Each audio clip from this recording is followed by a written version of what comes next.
کوئی بات نہیں۔ اعوذ باللہ من الشیطان الرجیم من حمزہ ونفخہ ونفسہ، بسم اللہ الرحمن الرحیم، رب اشرح لی صدری ویسر لی امری واحلل عقدۃ من لسانی یفقہوا قولی، ربی زدنی علما، ربی زدنی علما، ربی زدنی علما۔ پارہ نمبر 5 ہے سورہ نساء۔ سورہ نساء ہم نے پچھلے اس پارے سے شروع کی تھی، پارہ نمبر 4 میں شروع کی تھی، اور یہاں 24 آیت سے یہ پارہ شروع ہوتا ہے سورہ نساء کی، اور 148 آیت تک جاتا ہے۔ سورہ نساء دیکھیں نا، خواتین کے نام پہ اللہ تعالیٰ نے قرآن میں صورت بھی رکھی ہے۔ کوئی الرجال صورت ہے قرآن میں؟ اللہ تعالیٰ نے اتنی امپورٹنٹ دی عورتوں کو، اور عورتیں پھر بھی کہتی ہیں کہ ہمیں حق نہیں ملا۔ اللہ تو عورتوں کے نام پہ قرآن میں صورت موجود ہے، اور اس میں عورتوں کے حقوق بتائے گئے ہیں۔ اور سب سے پہلی جو اس پارے کی آیت ہے جی 24 نمبر آیت، اور 24 نمبر آیت میں نکاح کا مقصد واضح کر دیا گیا ہے۔ ہم دیکھتے ہیں کہ پاک دامن بنتے ہوئے، نہ کہ زناکار بنتے ہوئے، محصنین غیر مسافحین۔ نکاح کا کیا مقصد بیان کیا گیا ہے کہ نکاح اس لیے کرنا ہے کہ تم پاک دامن رہو، نہ کہ زناکار۔ اب یہ آیت بڑی امپورٹنٹ ہے، اور اس آیت پر ہم تھوڑا سا تفکر کریں تو بہت سارے در ہمارے فہم کے اللہ تعالیٰ وا کر دیتے ہیں۔ کیسے؟ اگر ہم یہ سوچیں کہ نکاح جو ہے وہ صرف فزیکل ریلیشن کا نام ہے، یا فزیکل ریلیشن کے لیے نکاح ضروری ہے، کیونکہ اس سے پہلے اور اس سے آگے بھی جو آیات ہم پڑھیں گے اس سے ہمیں پتہ چلے گا کہ جو شخص نکاح کی قوت نہیں رکھتا، اور وہ مطلب اس کو نیڈ ہے، تو وہ لونڈی کے ساتھ نکاح کر سکتا ہے، اور اس کے لیے بھی اس کو حق مہر ادا کرنا پڑے گا۔ اور جب پاک دامن عورت کے ساتھ بھی وہ حق مہر کی ادائیگی کے بعد نکاح کرے گا، تو یہاں ایک باریک سا فرق ہے جو آج کے دور میں بھی ہمیں سمجھنا اتنا ہی ضروری ہے۔ وہ دور تھا لونڈیوں کا، اور یہ دور ہے جب زنا عام ہو چکا ہے۔ لوگ نکاح سے، آج کے نوجوان نکاح سے باغی ہیں، کیونکہ وہ ذمہ داری نہیں لینا چاہتے، اور زنا اویلیبل ہے آسانی کے ساتھ۔ اب اگر صرف فزیکل نیڈ ہوتی تو اللہ تعالیٰ یہاں نکاح کو پاک دامن بنتے ہوئے، پاک دامنی کے ساتھ یہاں بیان نہ کیا جاتا۔ بات سمجھ میں آ رہی ہے؟ نکاح کا مقصد صرف اور صرف فزیکل نیڈ نہیں ہے۔ نکاح کا مقصد یہ ہے کہ ہم پاک دامن بھی رہیں۔ پاک دامن، پاک دامنی کیا ہے؟ پاک دامن مرد بھی ہوتا ہے اور عورت بھی ہوتی ہے۔ ہمارے ہاں تو یہ تصور ہے کہ پاک دامن بس عورت کے لیے ضروری ہے، مرد کی کوئی بات نہیں ہے۔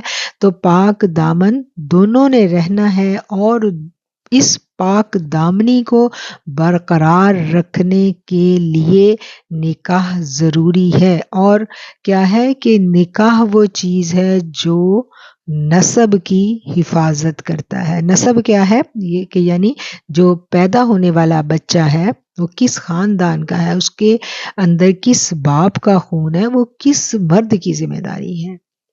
تو اسلام اپنی ان جتنی یہ شقیں ہیں یا جتنے یہ قوانین ہیں، اس میں بالکل واضح ہے۔ اب ہمیں یہ سمجھ آ گئی، نکاح جو ہے یہ محض شہوت رانی کے لیے نہیں کیا جاتا۔ نکاح ایک ایگریمنٹ ہے، نکاح ایک ذمہ داری ہے، اور نکاح ایک پاک دامن رہنے کا طریقہ ہے، ایک رستہ ہے۔ یہ نکاح ہی ہے جس کے ذریعے آپ پاک دامن رہ سکتے ہو، کیونکہ جب آپ نکاح کرو گے، ایک عورت کی ذمہ داری اٹھاؤ گے، اور اس سے اولاد پیدا ہوگی، بہت سارے رشتوں میں آپ بندھ جاؤ گے، تو آپ کی سوچ کا زاویہ بالکل بدل جائے گا۔ وہ ذمہ داری جو ماں باپ بننے کے بعد آپ میں آتی ہے، یا اپنی نسل کو پھلتا پھولتا دیکھ کر ان کی حفاظت میں آتی ہے، وہ شہوت رانی پیسے دے کے پوری کرنا اور ان سب چیزوں میں نہیں ہے۔ اب نکاح کا مقصد ہمیں سمجھ میں آ گیا کہ نکاح کا مقصد محض فزیکل ریلیشن نہیں ہے۔ نکاح ایک بہت بڑی ذمہ داری ہے اور یہ ہمارے ایمان کو مکمل کرتا ہے، اور نکاح ہی ہے جو ہمیں پاک دامن رکھتا ہے۔ ٹھیک ہو گیا، یہ تھی جی آیت نمبر 24، اور اس کے بعد آ جاتی ہے آیت نمبر 28۔ 28 آیت میں اللہ تعالیٰ فرماتے ہیں کہ اللہ چاہتا ہے کہ ہلکا کر دے تم سے پابندیوں کا بوجھ۔ اللہ تعالیٰ نے انسان کو کمزور پیدا کیا ہے۔ وَخُلِقَ الْإِنسَانُ ضَعِيفًا، انسان کو کمزور پیدا کیا گیا ہے۔ ہم سمجھتے ہیں کہ ہم کمزور ہیں؟ ہم نہیں سمجھتے۔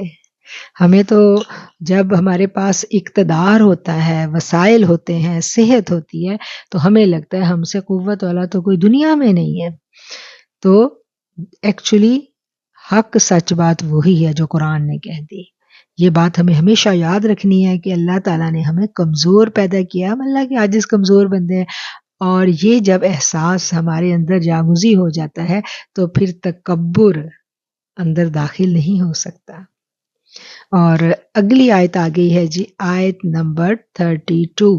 میں آپ لوگوں سے ایک مرتبہ پھر کہوں گی کہ جب جب میں آیتیں بول رہی ہوں آپ ساتھ کے ساتھ لکھتی رہیں ان آیات کے نمبر، اور پھر اگر کسی بہن سے ہو سکے تو ان آیات کو جب میں آڈیو کی وہ ریکارڈنگ ڈالوں تو آپ اس کے نیچے ان آیات کے نمبر اور ان کو کاپی پیسٹ کر دیجئے گا ترجمے کے ساتھ، تاکہ باقی لوگوں کو پڑھنے اور سمجھنے میں آسانی ہو سکے۔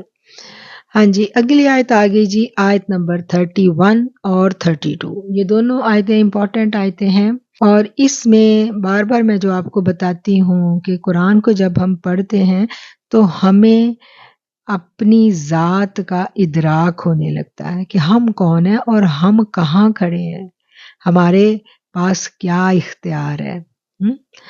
ہمیں جو ایک سوچ ملی ہے نا، ہمیں سوچ ملی ہے کہ ہم بڑے ججمنٹل ہو جاتے ہیں، ہم دوسروں کو جج کرتے ہیں، دوسرا بندہ ایسا ہے، وہ تو بڑی نیک ہے اور دیکھو پھر بھی وہ یہ گناہ کر رہی ہے، وہ تو بڑی نیک بنتی ہے، وہ تو بڑی درسوں پہ جاتی ہے، اور دیکھو اس میں یہ ہم نے درس کے اندر، درس کی محفل میں بیٹھ کے بھی ہم نے ججمنٹل بننا ہوتا ہے۔ ٹھیک ہے نا؟ تو یہ جو ججمنٹل ہماری ذہنیت ہے نا، ہم نے اس کو بھی بدلنا ہے، اور یہ آٹومیٹکلی ہماری بدل جاتی ہے جب ہم قرآن کو سمجھ لیتے ہیں۔ قرآن کہیں بھی نہیں یہ کہتا کہ جو ایمان والے ہیں وہ گناہوں سے مبرہ ہو گئے، یہ کہیں نہیں کہتا۔ کانسیپٹ ہمارا ساتھ کے ساتھ کلیئر کرتا ہے۔ اس آیت نمبر 31 میں اللہ تعالیٰ فرما رہے ہیں اگر تم بچتے رہو گے کبائر سے۔ کبائر گناہ کبیرہ، گناہ کبیرہ کون سے ہیں؟ بڑے بڑے جو گناہ ہوتے ہیں، ان کو آپ اس آیت کی الگ سے تفسیر جو جاننا چاہیں، جو نئے لوگ ہیں، وہ اس آیت کا لیکچر ڈیٹیل کے ساتھ سن لیں۔ یہاں مختصر بات کریں گے کہ جو لوگ بڑے گناہوں سے بچتے رہیں گے تو پھر اللہ کہتے ہیں کہ ہم ان کی جو چھوٹے گناہ ہیں نا وہ ان سے دور کر دیں گے، اور ہم داخل کریں گے انہیں عزت کی جگہ میں۔ یعنی جب ہم گناہ کبیرہ سے بچ جائیں، ٹھیک ہے، گناہ کبیرہ آپ گوگل کر لیجئے گا، آپ کو لسٹ آ جائے گی پوری کون کون سے، ہم ان سے بچ جائیں تو صغیرہ جو گناہ ہے وہ اللہ تعالیٰ کہتا ہے میں خود ہی معاف کر دوں گا۔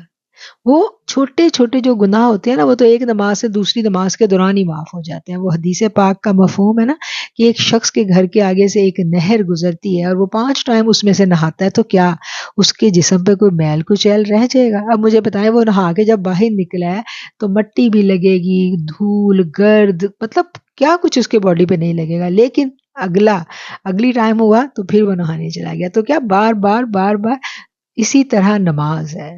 نماز اتنی خوبصورت عبادت ہے کہ جب ہم وضو کرتے ہیں تو صرف وضو سے ہی ہمارے صغیرہ گناہ جو ہے نا وہ دھلتے ہیں۔ تو اسی طرح صغیرہ گناہ جو ہیں، چھوٹی چھوٹی نیکیاں، مسکرا دینا صدقہ ہے، کسی کو مسکرا کے ہم نے سلام کر دیا، چھوٹی چھوٹی، پھر درود پاک جب ہم پڑھتے ہیں تو کیا ہوتا ہے کہ فوری دونوں فرشتے حرکت میں آ جاتے ہیں، گناہ مٹنے شروع ہو جاتے ہیں، نیکیاں لکھی جانی شروع ہو جاتی ہیں. اور جو بڑے گناہ ہیں ہمیں پتہ ہے کہ ان کے لیے توبہ کرنی ضروری ہے. یہ جو گناہ مٹائے جا رہے ہوتے ہیں نا، یہ صغیرہ مٹائے جا رہے ہوتے ہیں. تو اب اس بات کو سمجھ لینا ہے کہ بڑے گناہوں سے تو ہم کوشش سے بچیں گے، کیونکہ بڑے گناہ مطلب وہ ان سے بڑے گناہ کرنا بھی آسان نہیں ہوتا. اللہ تعالیٰ مومن کے اوپر بڑی کرم کی چادر ڈالے رکھتا ہے. وہ اللہ اس کو بچائے رکھتا ہے، وہ بڑے گناہوں سے بچ جاتا ہے. اللہ کی کرم نوازی ہوتی ہے اس کے اوپر کہ وہ بجوز اس کے اس بیچارے کا کوئی امتحان آ جائے، ادروائز اللہ بچا لیتا ہے. اور چھوٹے گناہوں سے پھر آپ خود بخود بچ جاؤ گے، اللہ بچا لے گا، اللہ ان کو ختم ہی کر دے گا.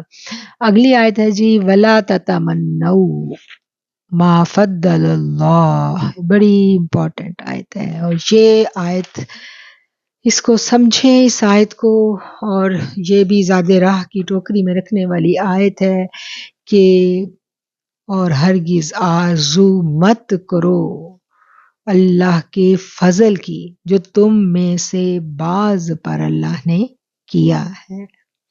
یعنی کسی دوسرے بہن بھائی پر، کسی اور مسلمان پر اللہ کا کوئی فضل. ابھی پیچھے سے ہم پڑھتے آ رہے ہیں نا، دیکھیں قرآن کو سمجھ کے پڑھیں، 5ویں پارے تک آئے ہیں تو آٹومیٹکلی حسد جو ہے نا، حسد اس کو تو اللہ تعالیٰ کھرچ کے نکال دیتا ہے ہماری اس سے، ہمارے دل سے خود بخود. قرآن کا اعجاز ہے یہ کہ قرآن پڑھنے والا جو ہے نا، اس کا دل بغض، حسد اور ان روحانی بیماریوں سے تو آٹومیٹکلی پاک ہو جاتا ہے. کیونکہ قرآن واضح کہتا ہے کہ حسد کیوں ہوتا ہے؟ حسد دوسرے کی نعمت جب ہم دیکھتے ہیں تو اس وقت ہم جل جاتے ہیں، اس کو ملا مجھے کیوں نہیں ملا. تو اللہ نے ابھی 4 سپارے پڑھے ہیں، ٹھیک ہے نا، 5ویں تک آئے ہیں تو ہمیں سمجھ آ گئی ہے کہ جو اللہ کا فضل ہونا ہے نا، وہ اللہ کا ہے.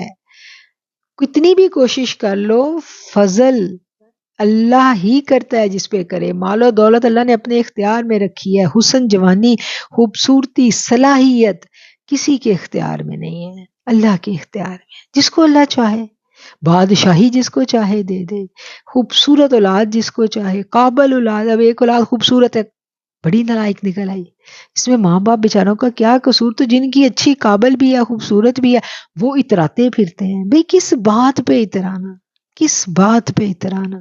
اس مالک کی نعمت ہے، جب چاہے واپس لے. تو جب سمجھ آتی ہے تو پھر یہ سب سوچ کا دھارا بدل جاتا ہے. اور یہاں حکم آ رہا ہے کہ دیکھو ولا تتمنوا، تم تمنا بھی نہ کرو کسی دوسرے پر کوئی فضل دیکھ کے. کسی کو کوئی نعمت ہے تو تمنا نہیں کرنی کہ اس کو ملی مجھے کیوں نہیں ملی، یہ بھی نہیں، اس سے بھی منع کر دیا. ٹھیک ہے. اور اس کی جو مفسرین کرام نے جو اس کے بارے میں تفسیر لکھی ہے تھوڑی سی، وہ میں یہاں کوشش کروں گی بیان کرنے کی، کہ یعنی ہر مرد اور ہر عورت کو بلا امتیاز اس کی جدوجہد کا ثمر ملتا ہے. اور اگر اللہ تعالیٰ جو ہے کسی پر اپنا فضل و کرم کر دے، ٹھیک ہے، تو اس رب سے فضل مانگو. یہ نہیں ہے کہ اس پہ کرم ہے تو میرے پہ کیوں نہیں، اس پہ کرم ہے ماشاء اللہ. ہم بچپن سے ماشاء اللہ کہتے ہیں، ہمیں اس کا معنی کبھی اندر نہیں اترا کہ جو اللہ نے چاہا تمہیں ملا. بھی جو اللہ نے چاہا مطلب اس میں تمہارا کیا کمال ہے؟ اللہ نے چاہا تمہیں مل گیا.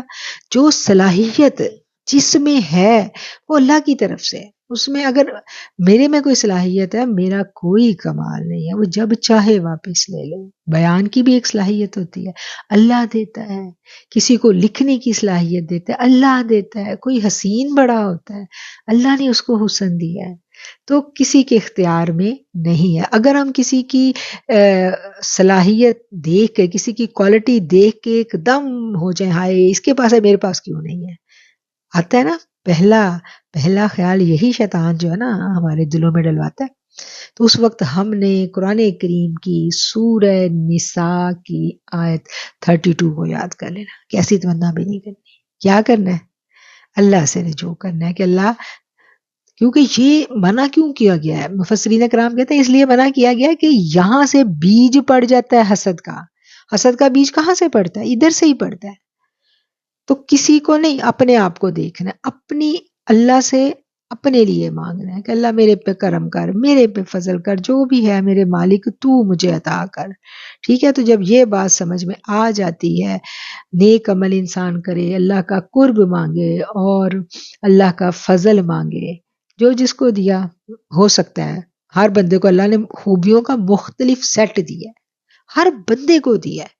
اس کی جو خوبی ہے اس کو اس نے ڈھونڈا ہی نہیں، تلاش ہی نہیں کیا. تلاش تو کرو.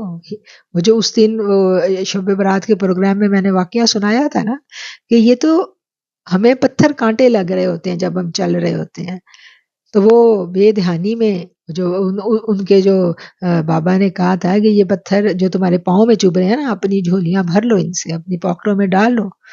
اس وقت تو وہ یہی لگ رہے ہوتے ہیں، لیکن جب جا کے دیکھتا ہے انسان ان کو صبح کی روشنی میں، تو پھر وہی ہیرے موتی ہوتے ہیں. اور وہ صبح کی روشنی حقیقی آنکھ کب کھلتی ہے؟ جب ہم اللہ کے پاس جاتے ہیں. تو پھر پتہ چلتا ہے یہ ننی ننی ننی ننی جو کیا کہنا چاہیے خرابیاں ہوتی ہیں نا ہماری ذات کے اندر، انہوں نے ہمارے سارے اعمال برباد کر دیے ہوتے ہیں. حسد کی بیماری ایسی بدبخت بیماری ہے کہ آقا علیہ الصلوۃ والسلام نے فرما دیا کہ تمہاری نیکیوں کو ایسے کھا جاتی ہے. کہنے کو مطلب ایک چھوٹی سی بات ہے حسد کرنا کسی سے، اور کسی کو پتہ بھی نہیں چلتا، آپ دل ہی دل میں جل رہے ہوتے ہو، تو آپ کتنا بڑا اپنا نقصان کر لیتے ہو، سارے اعمال اپنے برباد. آگ کیسے کھاتی ہے سوکھی لکڑی کو؟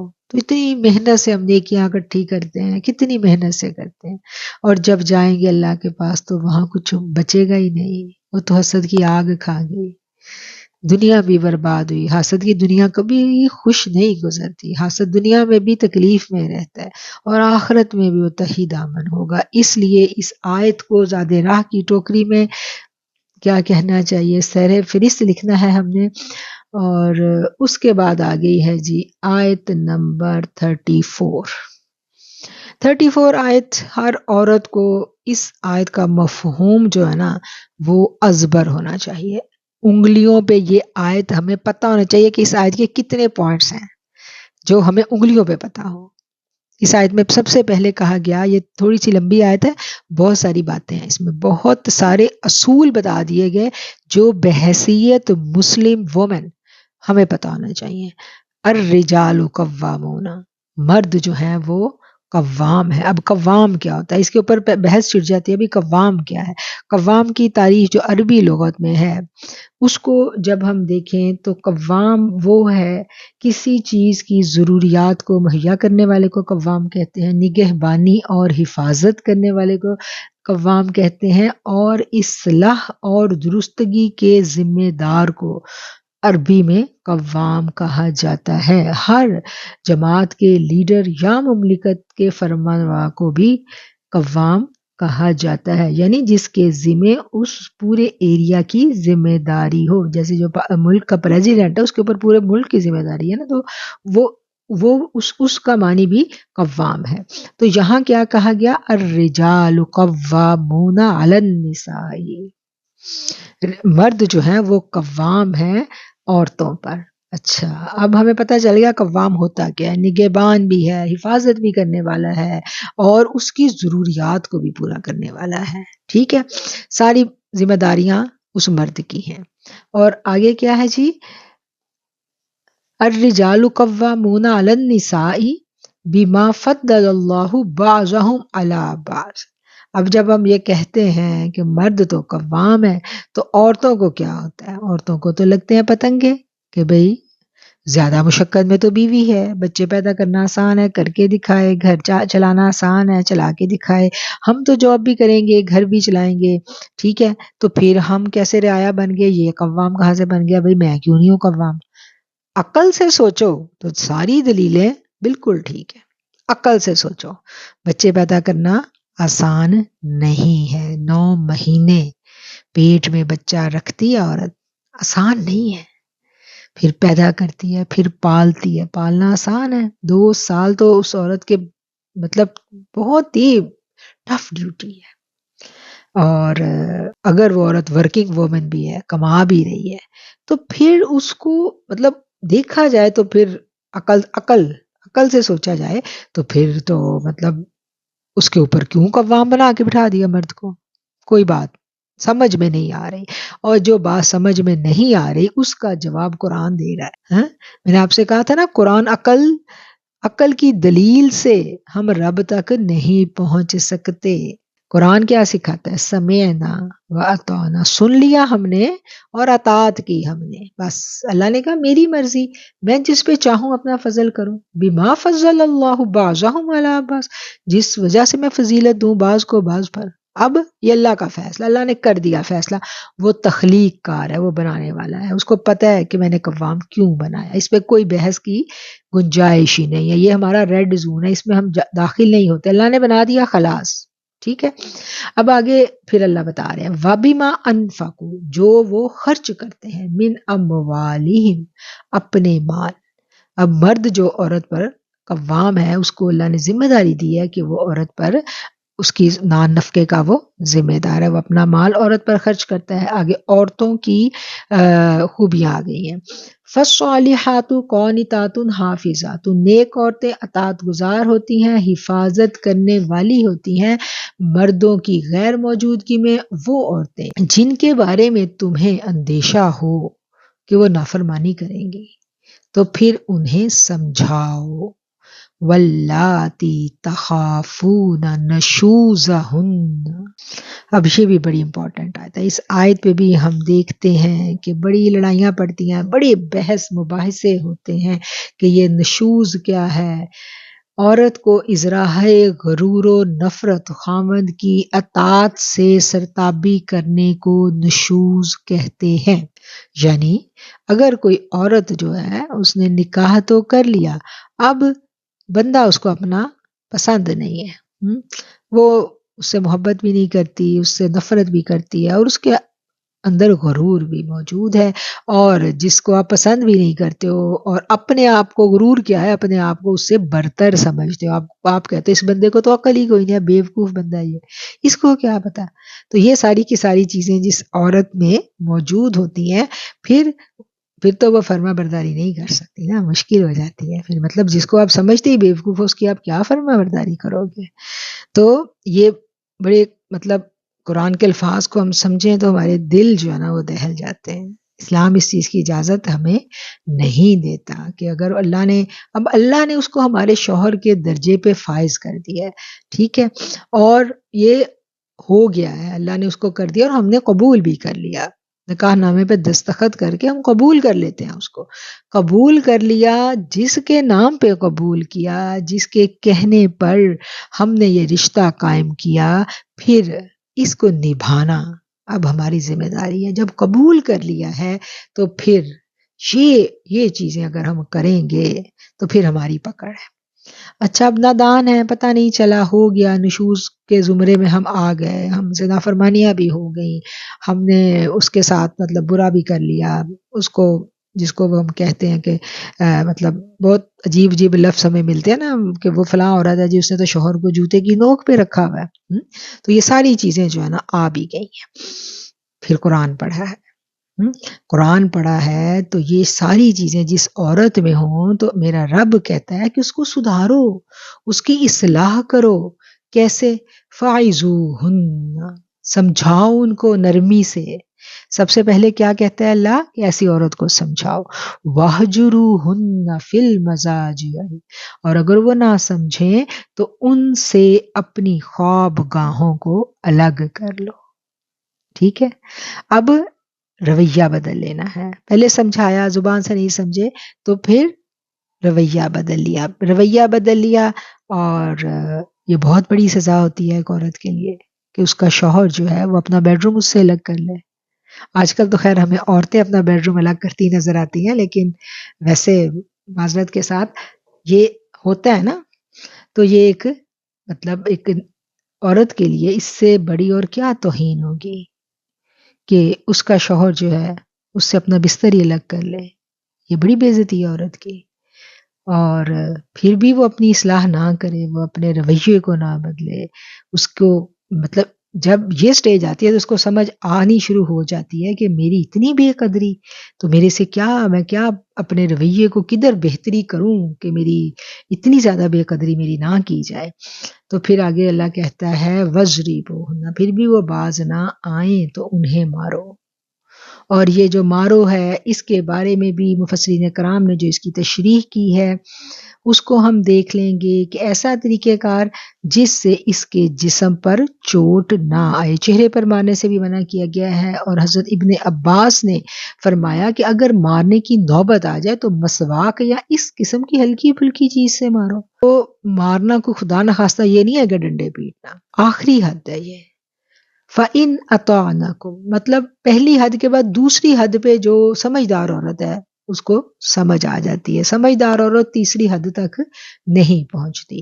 فَإِنْ أَطَعْنَكُمْ پھر اگر وہ اطاعت کرنے لگے، فَلَا تَبْغُوا عَلَيْهِنَّ سَبِيلًا تو پھر تم ان پر کوئی ظلم کا رستہ مت تلاش کرو۔ یعنی اب وہ اگر اس نے اپنا رویہ ٹھیک کر لیا تو پھر پرانے تانے تشنی یہ وہ اس چیز کی پھر اللہ اجازت نہیں دیتا۔ تو یہ بات ہمیں سمجھ میں آ گئی، تھوڑی ڈیٹیل کی آیت تھی تو اس کو میں نے تھوڑا ٹائم دیا ہے۔ اب ہم آگے جائیں گے جی، اس سے اگلی آیت ہے 35 نمبر آیت، اور اس میں بتا دیا گیا کہ اگر میاں بیوی کی آپس میں انبن ہو گئی ہے، اختلافات اتنے بڑھ گئے ہیں کہ بجائے اس کے کہ لڑائی جھگڑے کو طول دیا جائے تو کیا حکم ہے کہ دونوں خاندانوں سے ایک ایک سربراہ جو ہے وہ مقرر کیا جائے، ایک ایک نمائندہ، یعنی عورت اپنے خاندان سے لے کے آئے، مرد اپنے خاندان سے، وہ بیٹھ کے بات کریں۔ مطلب اگر عورت اپنے شوہر سے اس کو کوئی اعتراضات ہیں، شوہر بات نہیں مان رہا یا شوہر کو بیوی سے ہیں تو بڑے بیٹھ کے معاملے کو رفع دفع کروائیں۔ اور اس کے بعد آ جاتی ہے جی آیت 36 آیت کو ہم ٹچ کریں گے۔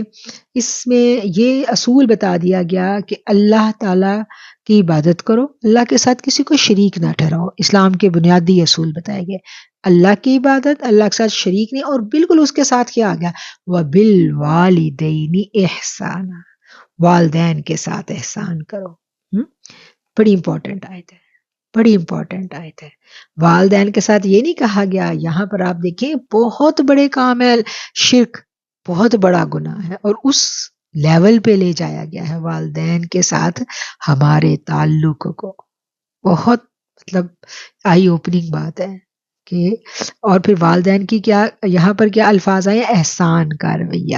آج تو جب ہمیں عقل سمجھ آتی ہے نا آج کی نوجوان نسل کو، تو ان کو تو والدین میں برائیاں ہی بڑی نظر آتی ہیں۔ وہ کہتے ہیں کہ ہمارے والدین نے تو تربیت ہی ٹھیک نہیں کی، ان کے پاس تو کوئی عقل علم سمجھ تھا ہی نہیں، انہوں نے تو پیرنٹنگ سیکھے بغیر ہی بچے پیدا کر لیے۔ آج کل کے تو بچے یہ بھی کہتے ہیں نا کہ انہوں نے تو پیرنٹنگ ہی نہیں سیکھی، اور جو پیرنٹنگ سکھانے بیٹھے ہوتے ہیں انہوں نے بے شک آپ کو بھی بچانا پیدا کیا ہو، تو کیا ہے کہ برابری بھی نہیں، بحث و مباحثہ بھی نہیں، ان کی سختیاں یا انہوں نے تربیت کے لیے جو کوئی رویہ ایسا رکھا اس کے اوپر بھی کوئی شکوہ نہیں، بس احسان کا رویہ۔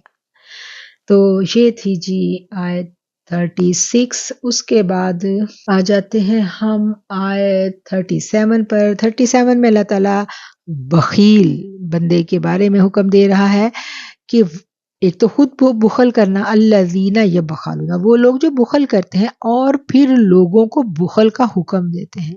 ایسے دوست ہمیں ملتے ہیں نا زندگی میں، کہیں نہ کہیں ہمارا واسطہ پڑا ہوتا ہے ایسے لوگوں سے، خود تو وہ بخیل ہے ہی، دوسرے کو دوستوں کو بھی کہتا کوئی ضرورت نہیں خرچ کرنے کی۔ جیسے اکثر فرینڈ سرکل میں دیکھا ہوگا کہ اگر ایک عورت کہتی ہے کہ میں نے یہ چیریٹی کا کام کیا یا فلاں کی میں نے ہیلپ کی، تو دوسری خاتون کہے گی تم نے اس کی کیوں ہیلپ کی، وہ تو ہے ہی بڑے فراڈیے، وہ تو ایسے لوگ ہیں۔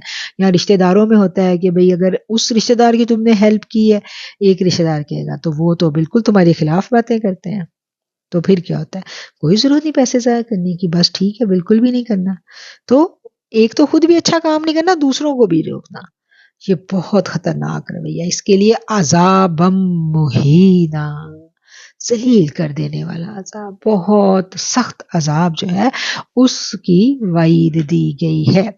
آگے آئیں گے جی آیت نمبر 47 بڑی امپورٹنٹ آیت ہے، اس کو بھی زیادہ راہ کی ٹوکری میں رکھنے والی آیت ہے اور سمجھنے والی آیت ہے، خاص طور پر جب اب رمضان المبارک آ رہا ہے تو ہمیں اپنی نمازوں پر فوکس کرنا ہے، نمازوں کو ہم نے مزید بہتر بنانا ہے۔ وہ ایک بہن کا سوال آیا تھا، اس کو میں شاید جواب بھی ابھی نہیں دے سکی ہوں کہ ہم اپنی نمازوں کو کیسے بہتر بنائیں، جو ہم نے پیچھے کہیں پڑھا تھا حافظوا علی الصلاۃ، تو نماز کی حفاظت کیسے کی جائے گی، تو آج یہ آیت ہم جب پڑھیں گے تو ہمیں سمجھ آ جائے گی کہ نماز کی حفاظت ہم نے کیسے کرنی ہے۔ اے لوگو جو ایمان لائے ہو، لا تقربوا الصلاۃ، تم نماز کے قریب بھی مت جانا، وانتم سکارا، کہ تم نشے کی حالت میں ہو، حتی تعلموا، یہاں تک کہ تم جان لو، ما تقولون،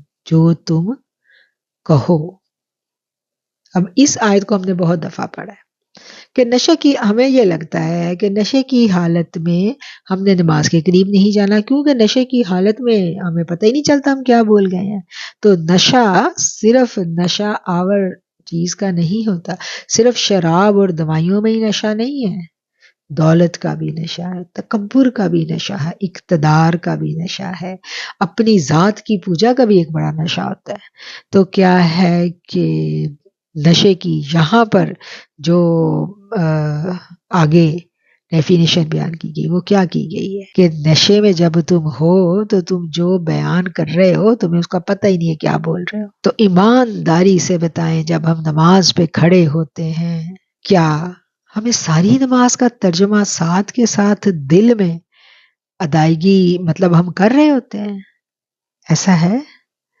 پتہ ہی نہیں کیا بول رہے ہیں، کون سی صورت پڑھی ہے، رٹی رٹائی صورتیں پڑھی، بلکہ 4 فرض پڑھ کے ہم سے کوئی پوچھے کہ پہلی رکعت میں کون سی صورت پڑھی تھی تو ہم سوچنے لگ جاتے ہیں کہ کون سی پڑھی تھی، اور اگر پڑھی تھی تو اس کے ترجمے پہ تفکر کیا ہم نے، غور کیا ہم نے، جب ہم نے رکوع سے اٹھے ہم نے کہا، اقرار کیا زبان سے، سمع اللہ لمن حمدہ، سن لی اس نے جس نے اللہ کی حمد بیان کی، اقرار کیا، اللہ کروا رہا ہے ہم سے زبان سے کہ اللہ کہہ رہا ہے کہ میں نے جو تم نے رکوع میں جا کے میری حمد بیان کی ہے نا چپکے چپکے، میں نے سن لی ہے۔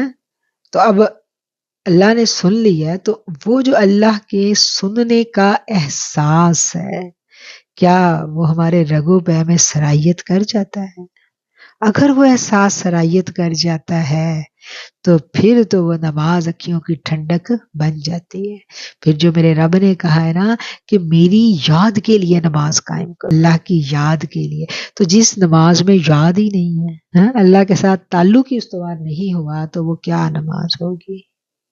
تو اپنی نمازوں پر ہم نے غور کرنا ہے، اور نماز میں جو جو الفاظ ہم ادا کریں ایک ایک لفظ کا معنی ہماری یعنی دل کی گہرائیوں سے ساتھ کے ساتھ ادا ہو رہا ہو، صرف زبان سے نہیں ہم کہیں کہ پاک ہے، تو ہمیں جب تو کہہ دیا تو ہمیں وہ سامنے نظر بھی آئے، ٹھیک ہے نا؟ تو یہ اس احساس کے ساتھ ہم نماز پڑھیں۔ اور وہ جو بہن نے پوچھا تھا نماز کی حفاظت، تو یہی حفاظت ہے نماز کی۔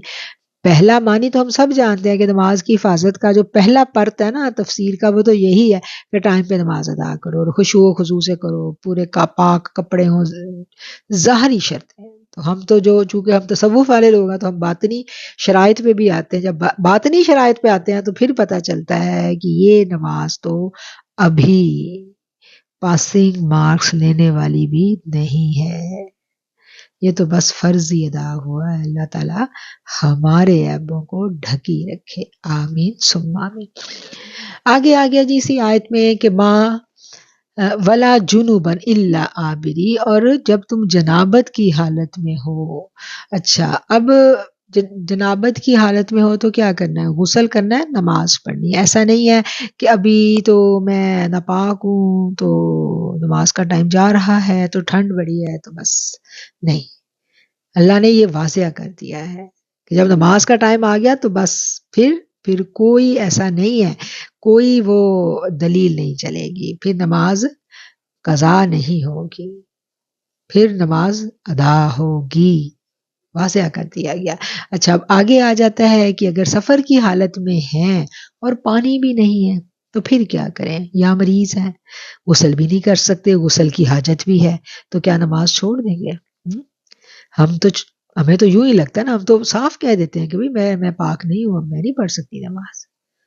اور تیمم اتنی بڑی نعمت ہے جس کو ہم بادر ہی نہیں کرتے، ہم سمجھتے ہی نہیں ہے کہ تیمم کوئی چیز ہے۔ ہاں، تیمم بہت مطلب ایک بڑی امپورٹنٹ چیز ہے۔ اچھا کسی کو کہو نا کہ تم تیمم کر لیتے تو وہ برا مناتے ہیں، لو تیمم سے کہاں پاک ہونا ہے؟ مجھے یہ بتائیں کہ پاک کیا کرتا ہے؟ پانی پاک کرتا ہے ہمیں؟ بتائیں مجھے، پاک کیا کرتا ہے؟ ایک نان مسلم کو بٹھائیں، اس کو اچھا سا غسل کروائیں اور بتائیں وہ پاک ہو گیا؟ بتائیں مجھے، ہو جاتا ہے پاک؟ اللہ اکبر، نہیں بجی جا۔ پاک پانی نہیں کرتا تو پھر کیا چیز پاک کرتی ہے؟ ہمارا ایمان، ہمارا ایمان پاک کرتی ہے نیت۔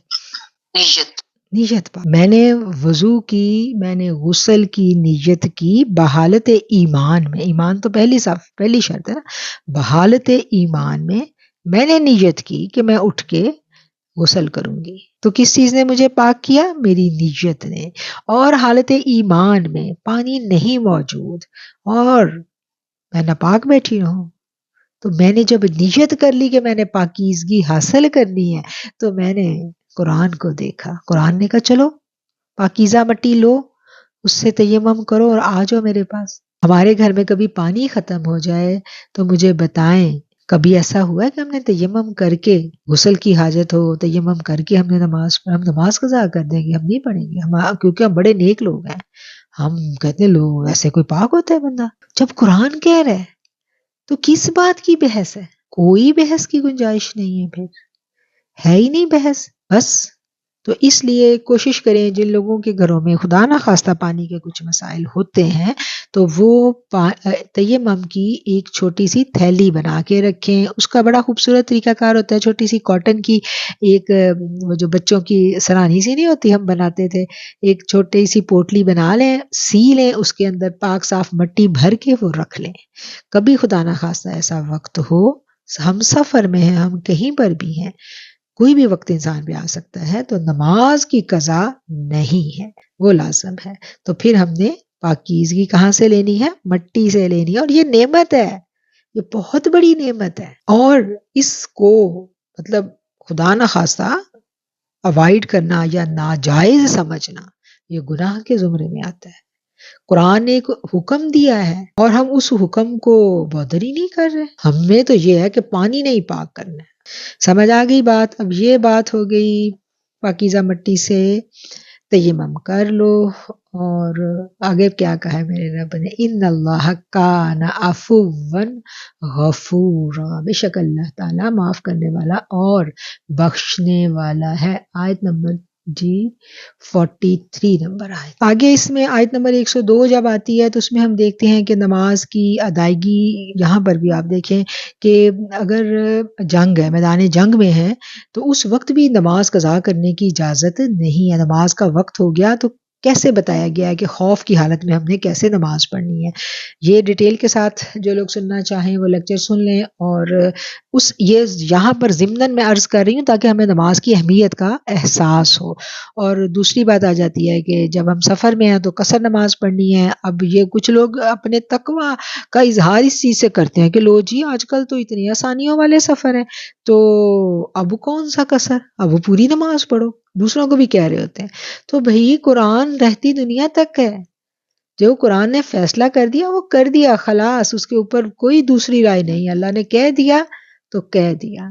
سفر ہے جتنا بھی آسانیوں والا ہے، جہاز کا ہے، گاڑی کا ہے، نہیں، بس جب اللہ نے کہہ دیا کہ مسافر کی نماز قصر ہوگی تو قصر ہوگی۔ بہت ساری آیتیں تھیں جن پہ جی چاہتا تھا بات کریں، لیکن ٹائم تھوڑا ہے تو میں نے بہت مختصر کوشش کیا کرنے کی۔ آگے آ گئی جی آیت نمبر 103، جب تم نماز ادا کر چکو تو ذکر کیا کرو۔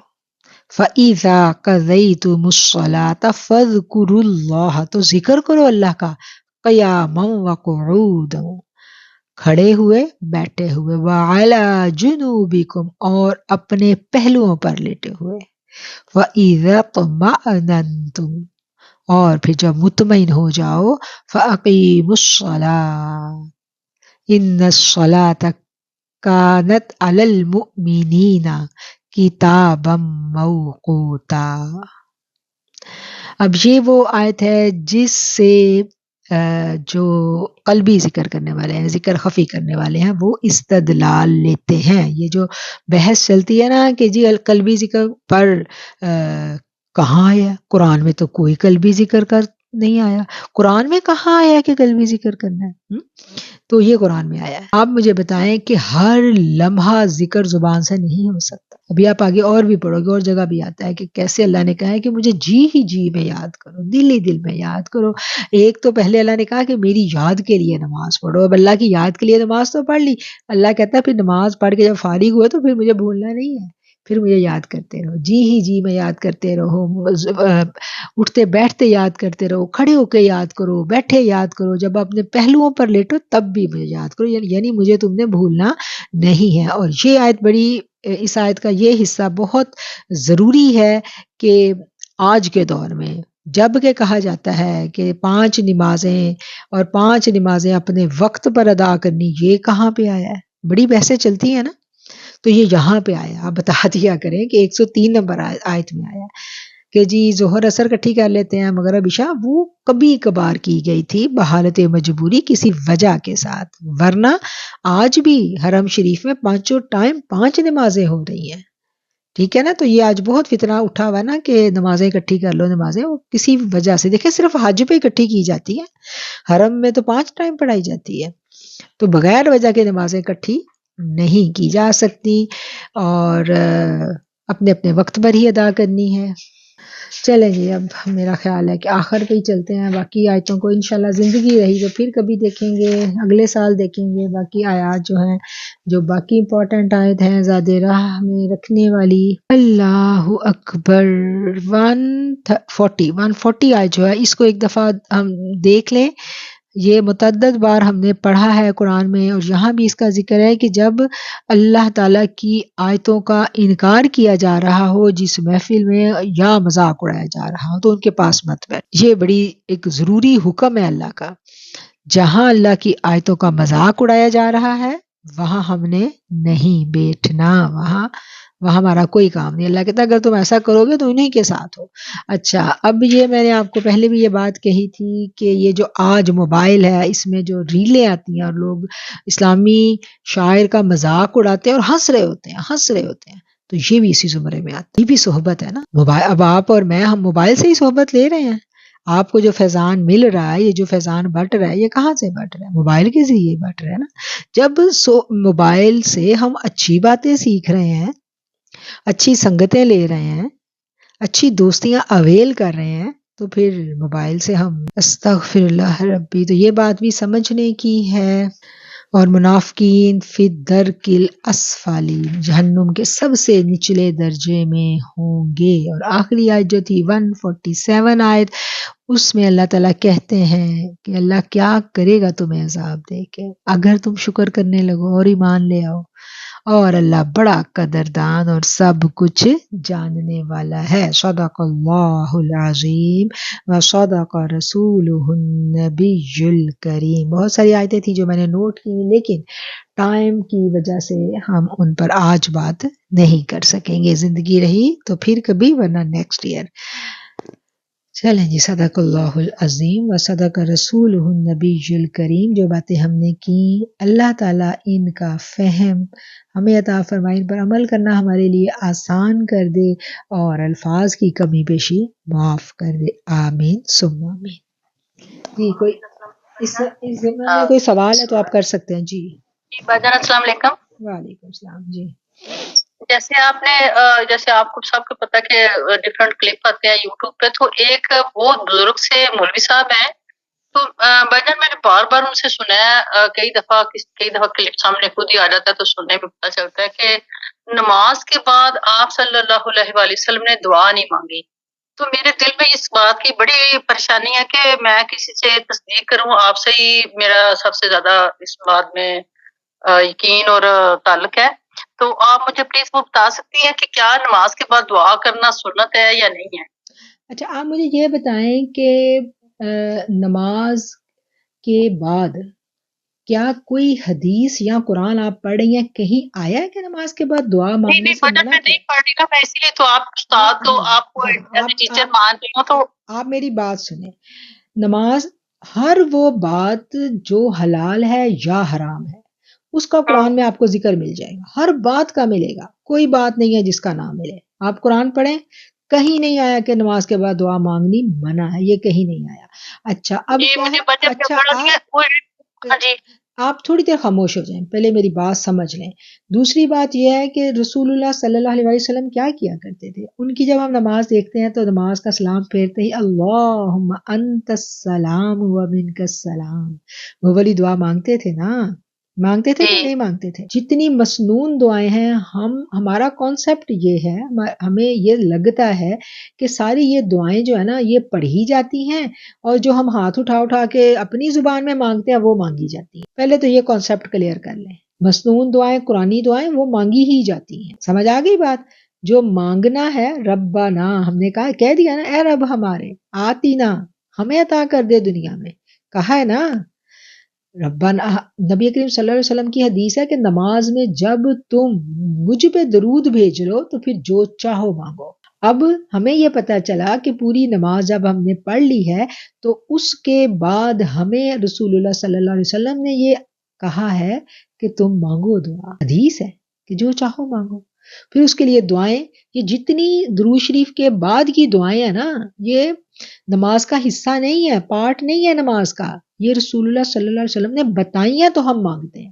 اب یہ جو کانسیپٹ ہے، یہ جو لوگ ہیں نا، یہ لوگوں کو میں کیا کہوں، اب بس یہ فتنہ ہی ہے جو پھیلایا جاتا ہے، الفاظوں سے کھیلا جاتا ہے، اور جب ہم سمجھ لیتے ہیں تو دعا مانگنا کسی وقت بھی منع نہیں ہے۔ ہاں اگر کوئی آپ یہ سمجھیں کہ اس وقت دعا مانگنا فرض ہے، فرض کر لیا کہ سلام پھیر کے دعا مانگنی فرض ہے، تو پھر وہ جو فرض ہم نے اس کو سمجھ لیا کہ یہ لازمی مانگنی، نہیں مانگو گے دعا تو نماز قبول نہیں ہوگی، اور اگر دعا نہیں مانگو گے تو نماز آسمانوں پہ ہمارے منہ پہ ماری جائے گی، تو پھر وہ بدعت میں آ جائے گا، کیونکہ ہم نے اس قانون کو بدل دیا۔